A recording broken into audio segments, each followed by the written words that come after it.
So this is the test battery for beginners, and we start with the first test.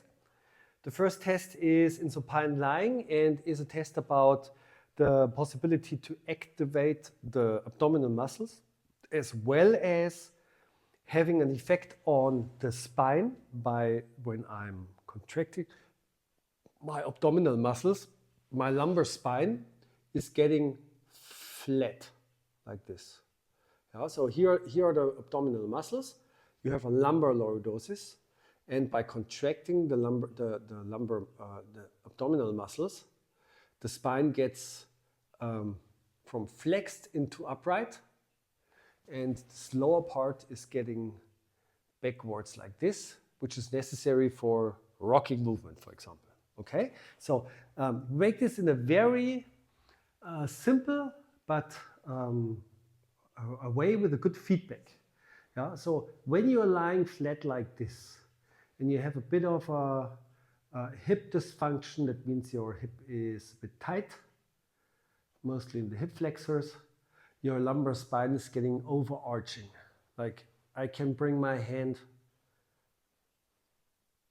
through this gap or through this arc like this. What we want is we want to bring the lumbar spine down. So what I'm doing is I'm trying to press onto my hand. Okay, and this is actually abdominal contraction. So the first test would be, are you able to get pressure onto your hand? A really strong pressure. Okay, if you can do this, that's fine. If you can not press down, it can either be a way of neurological function by activating the muscles, or the muscles are too weak and are not able to bend your spine. Okay, so next, so that would be first level. Second level would be that you are extending your arms up like this, and now you try to bring your lumbar spine down to the ground like this. Okay, now my lumbar spine is flat to the ground. This little movement, lumbar spine gets pressed down. The rest of my body is doing a bit of a lifting up. Yeah, my pelvis is flexing, as well as the rest of my spine is flexing up. Okay, and number 3 would be, are you able to lift your upper body and your extremities while pressing down? So it would be pressing down and lifting everything up. So just the upper part of my pelvis, my lumbar spine, and my chest spine are touching the ground. Okay, and down again. Very soft. Yeah? A soft build-up of pressure and observance of the effect, and the same the other way back. So we bring the extremities down, and then let go of the central tension. Okay, next test is not just a high intensity abdominal tension, but more the tension that is here for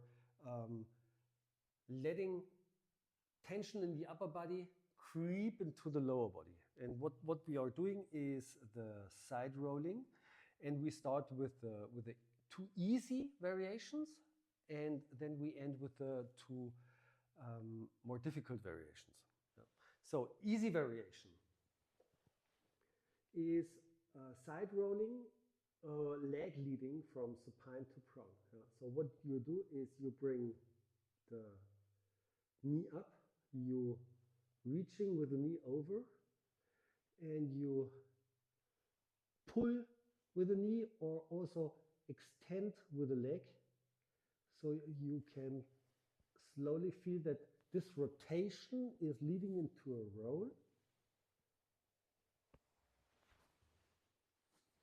without pressing into the ground. So it's a pure leverage and a pull from the leverage to roll over. So no pressing into the ground. No pressing into the ground of legs or arms. So everything should be relaxed. Just the weight of the leg is slowly pulling the rest of the body into the new direction. Okay, so difficulty number 2 would be in prone lying, starting with the leg, reaching backwards with the same principles, just the leg, no pushing into the ground. Okay, and the phase number 3 is supine to prone with arm leading. So you are reaching upwards, you're reaching over, also with the head. Head is a weight that can cause leverage. And we're rolling like this. The same, reaching up and over, no pushing, no pushing, just reaching, reaching, reaching, reaching until you find the point of balancing break and you collapse to the supine position. Yeah. So the aim is to use leverage, the connection to the center of gravity, and the connection to the contralateral or ipsilateral upper extremity for the whole body getting pulled from one position to another position. So the next test is about grip strength. And what you do is you use some bag with 2 handles. I use my backpack, and you are putting some weight into it.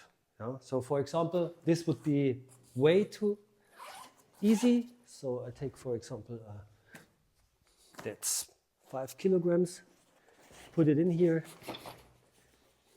And so I have 5 kilograms. And what you do is you take them with the whole hand, yeah? Not just with the fingers, but with the whole hand like this. Yeah, so with the fingers, you don't need a lot of wrist mobility. With the whole hand, you need wrist mobility. And then you take it like this. And you can do just walking and carrying. And let's see if you can do this for 30 seconds. That's a great job.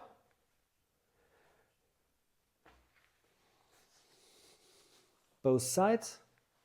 Try to feel any difference. There should be a difference as a right-hander or left-hander. There can be a difference. And you add on weight until you really feel getting to the edge of holding a single hand carry for about 30 seconds would be great with about half your body weight. Half of your body weight would mean half of your body weight here, half of your body weight here. And then so it's just the grip strength that should be able to hold yourself in a hanging position for 1 minute. And this could be a good test for what is your present state and how does the training then add on to grip strength by just pushing into the ground or even lifting a bit of light stuff in kneeling positions like this. But this would all add on to your grip strength for later hanging skills and exercises. Okay, 3 exercises on shoulder stability. The first one is more like a coordinative exercise. What we want is the rotation of the arm inside the shoulder joint. Yeah? So we have 2 positions. One is the internal rotation, where the armpits are looking into the face of each other. And we have the outward rotated position. This is when the armpits are looking forward. Yeah, and what we need is from this is an unstabilized shoulder when the armpit's looking inward, and this is a stabilized shoulder. Yeah, so you should be able to coordinatively in this movement. Are you able to do this? Is the first test to see whether you can activate shoulder stability. Okay? Then you would turn yourself around and take your weight. Yeah, this has about 5 kilograms. This is okay. You should add this up. And now you're doing the same movement in this position. Yeah? So my hand is fixed by the object. And now I'm going to do this rotational movement. First without turning the ball, just my elbow. And then you start to lift the ball. So you relax and you bring the arm down. Then you bring the arm in to extend it and then you turn. Yeah, so this turn where the armpit is looking forward is the full stabilized position. Yeah, now I relax, my elbow goes outwards like this, but my arm is not getting outward. My arm stays close to my chest. Okay, so relaxed, up, can you stabilize here? And can you now fix the shoulder by bringing the elbow into an inward rotation? You can use also the ball like this. So you're starting with the ball is, or the object is relaxed like this. And when you come up, the ball is rotating outwards.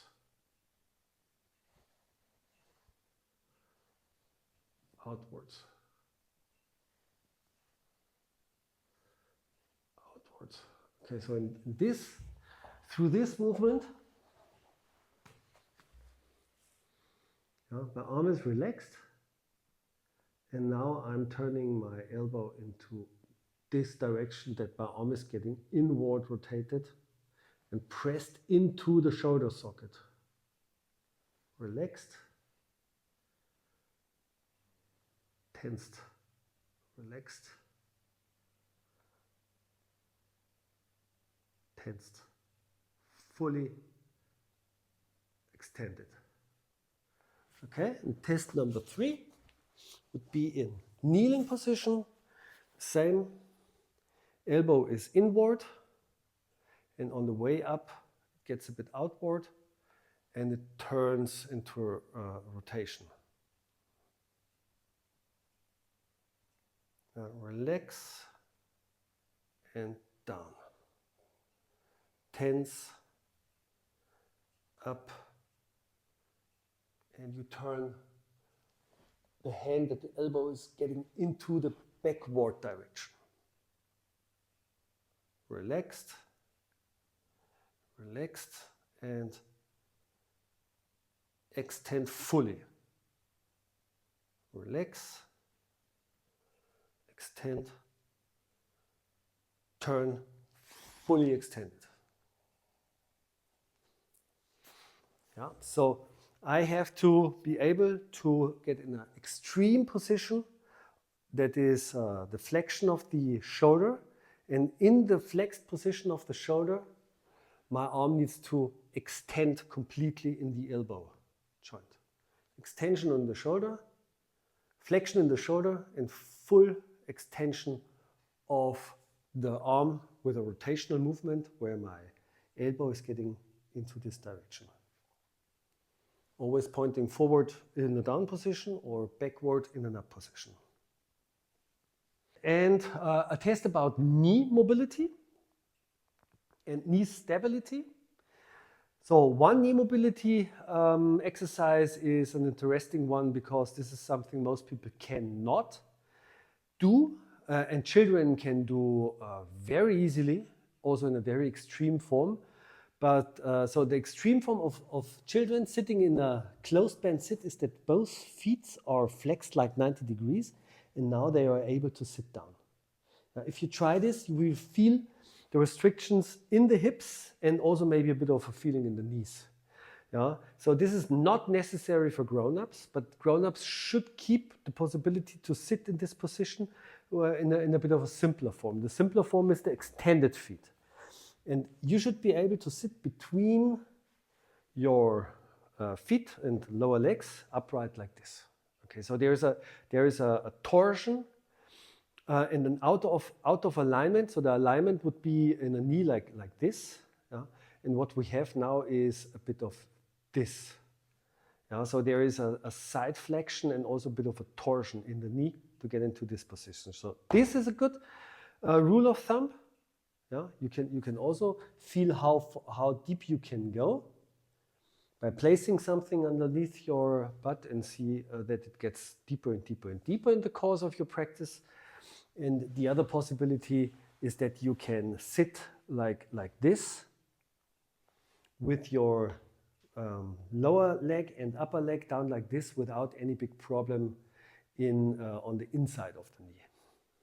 So there should be no pressure or no awkward feeling in the inner meniscus part.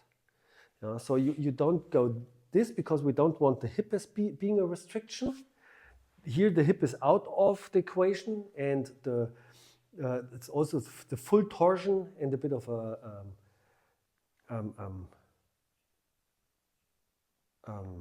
shear effect. Now it's torsion actually. In the other direction can be measured like this. Yeah? So you should be able to sit upright like this and not being painful here in the inside of the knee.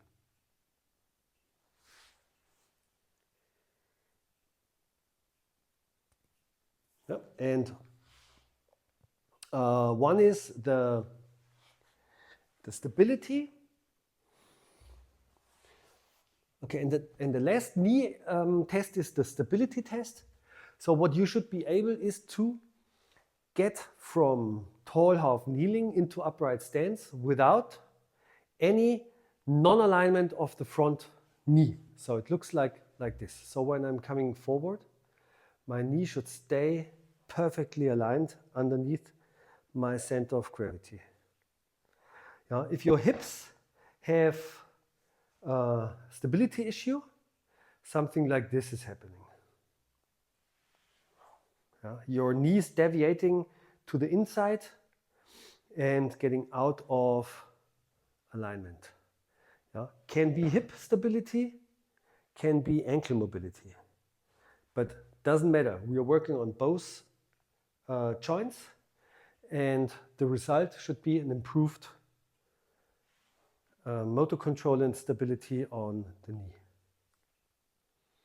Good. A very simple test for the ankles especially is the basic kneeling. Are you able to kneel and have the front of your feet, especially the ankle and the front here, so this part, the joint part itself, and the midfoot part flat on the ground while your feet are as close as possible like this. Not like this, but like this. This is a good testing position. This would be the actual kneeling resting position.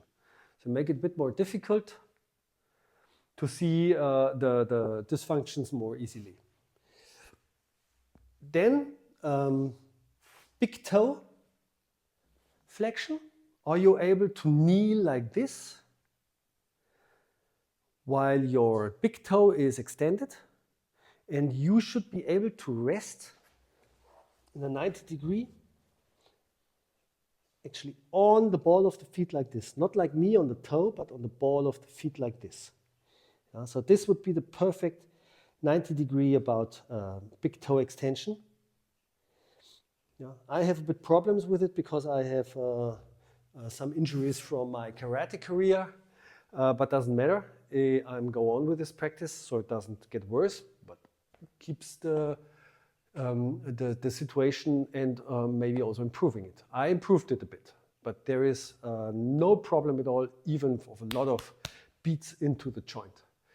Okay, the last one on ankle mobility is a good rule of thumb.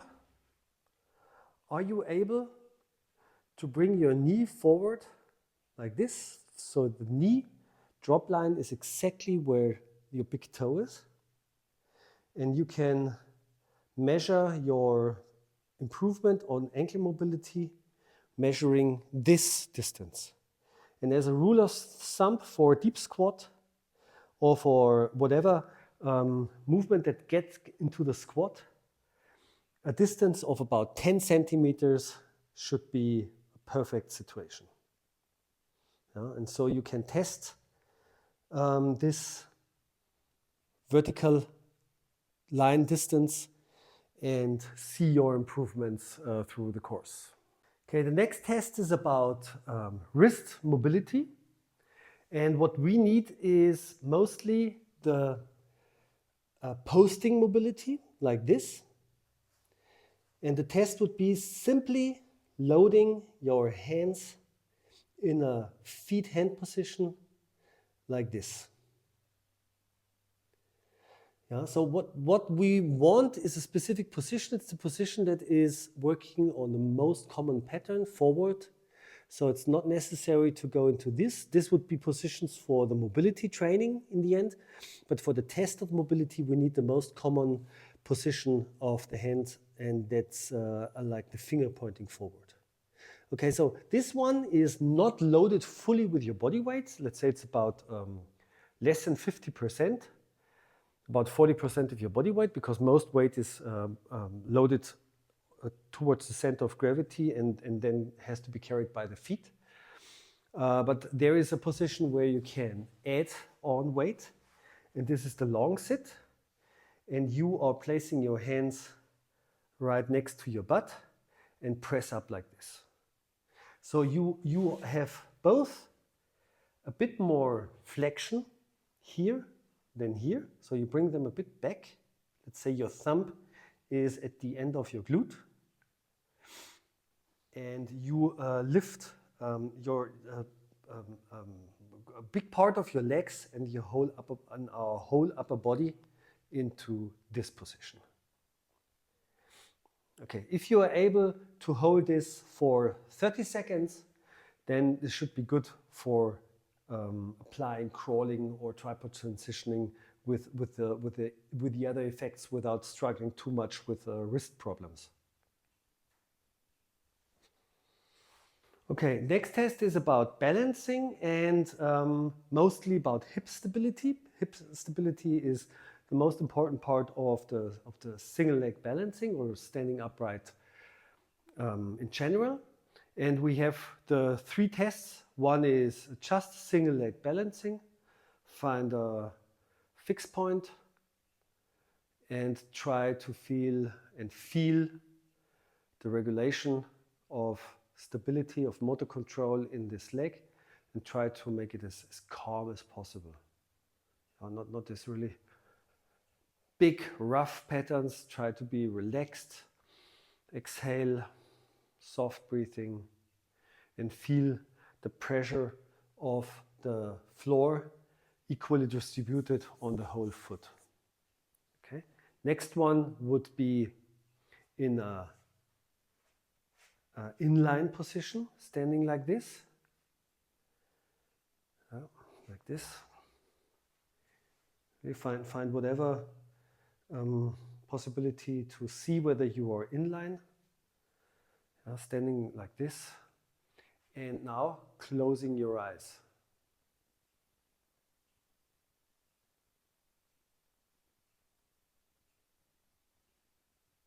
Whoop.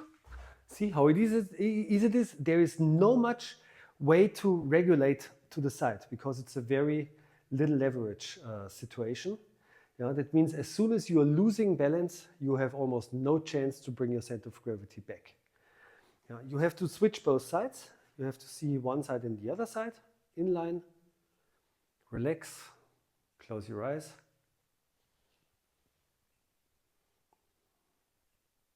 and see how good you can manage this situation. Okay, if this works, 10 seconds of a stable stance, you switch back to single leg stance and also add closed eyes.